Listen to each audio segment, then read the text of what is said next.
Well, hello again, fellow investigative interviewers. Welcome to another episode of The Practitioner.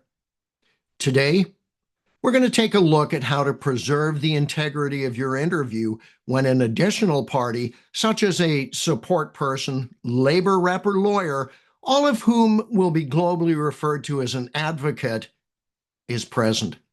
Whereas many advocates know that they will play a passive role during an interview, some may challenge this and attempt to control the process by interrupting and distracting you for myriad reasons, many of which do little for the interview or its goals and objectives.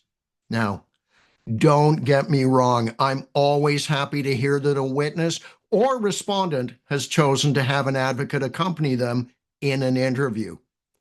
Having said that, I find it important to discuss the process with this extra participant in advance of the interview to ensure everyone clearly understands their respective role.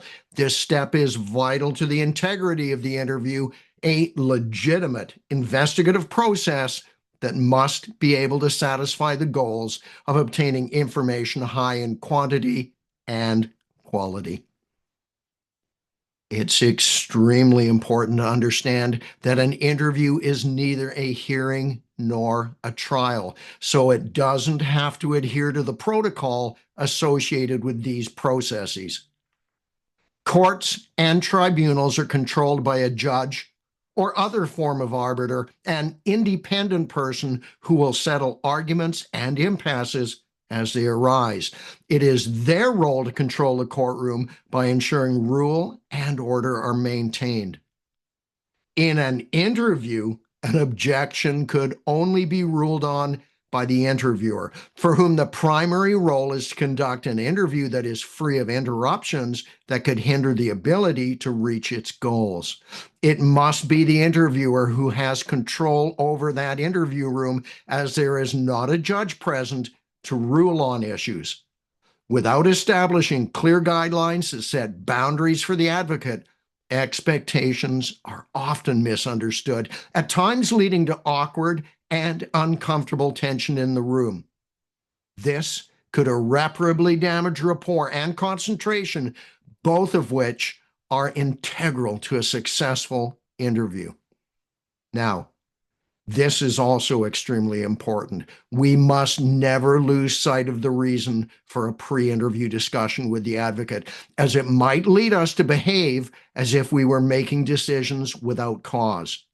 Investigative decisions must always be articulable and in support of the primary goal of an investigative interview, which would be to obtain information from the interviewee that is complete and reliable.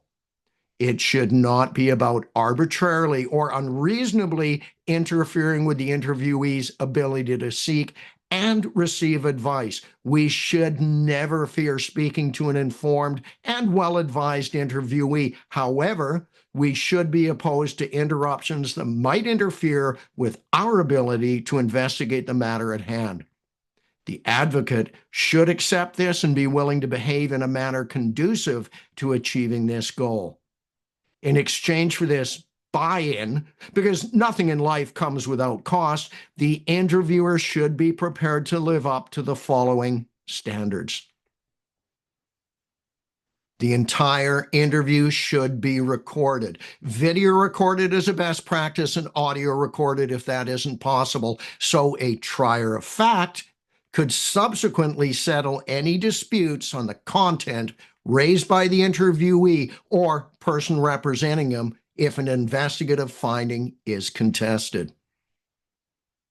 Nobody should interfere with or denigrate any advice given before or after the interview.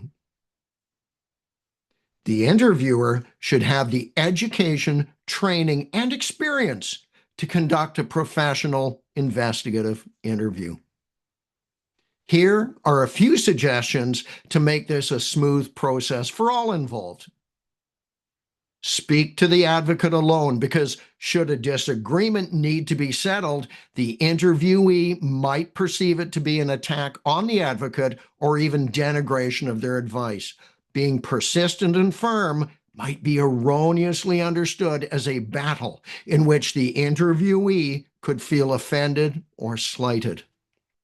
Record the conversation with the advocate and inform them of this. If they won't let you record the conversation, don't kowtow to them, as this is an extremely important discussion for which the language and behavior of all participants might be necessary and valuable later. Neither you nor the advocate should ever be ashamed of anything discussed, as it's a business meeting between two professionals, the details of which might not be adequately represented later by mere notes. If you choose not to record this meeting, you may be doing so at your own peril. Explain the interview process, as the advocate might not know what to expect and may be worried about what lay ahead. A condensed version of the engage and explain phase is often all that is needed to assuage any fears that were caused by unfamiliarity with the process. A 5-minute explanation could reduce an initially guarded or defensive posture. An interviewer does not need to provide disclosure to the advocate other than what you have told or will tell the interviewee. The arbitrary disclosure of evidence could contaminate the process and substantially reduce its value as a conversation generator later in the interview. To be clear, the interviewee, particularly when being accused of wrongdoing, should be informed of the jeopardy faced so informed decisions could be made. This means the suspect should be given enough information to clearly understand what the allegation is, and this would often include the name of the alleged victim and any details such as locations or times that would be needed to reduce ambiguity. An investigation is not like a hearing or trial where full disclosure is required in advance. Neither the pre-interview briefing nor the interview is the time to be questioned or challenged by the advocate about the investigation. Again, an interview is an information gathering process and not an adversarial session to adjudicate the strength or weakness of a case. Explain politely as a directive, meaning that it is a precondition of taking part in the interview. So more than just a request, that the advocate accept the following points. They are not to answer any questions posed to the interviewee verbally or by gesture. They must not interrupt, as it could interfere with the interview goals. They must refrain from objections, as it is not a court and any interruption could irreparably damage the information gathering process. Let them know they may take notes and raise any issues once the interview has been concluded. They must not text the interviewee, often more relevant during remote interviews when they are participating from different locations. Now, it may be prudent to ask the interviewee to turn off his phone if this distraction is anticipated.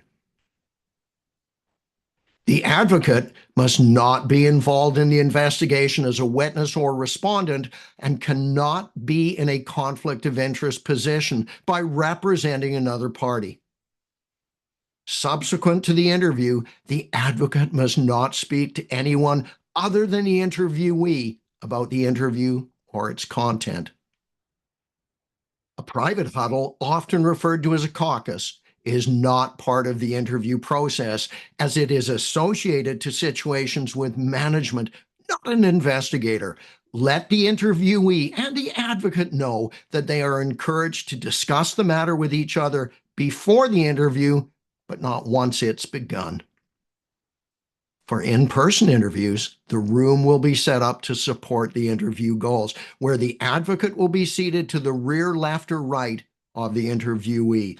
For remote interviews, the advocate, to prevent distractions, might be asked to turn off the video camera. When the advocate and interviewee share a computer, the advocate should be on screen but off to the rear a bit. These directives, if appropriate to your specific situation, must be accepted before the interview begins to have full effect at reducing distractions. Here are some suggestions on how to handle impasses, the times when an advocate refuses to accept your directives. Our aim is not to stop the interviewee from receiving advice from the advocate. It is to prevent that process from interfering with the goals of the interview. Advice may still be given before and after the interview. If an advocate won't accept the rules, offer an opportunity to give advice in private. If there is still no agreement, be clear about what will happen if they choose to ignore your directive, which could include postponing the interview. Don't argue the point in the presence of the respondent. Follow up in private, recorded calls or emails.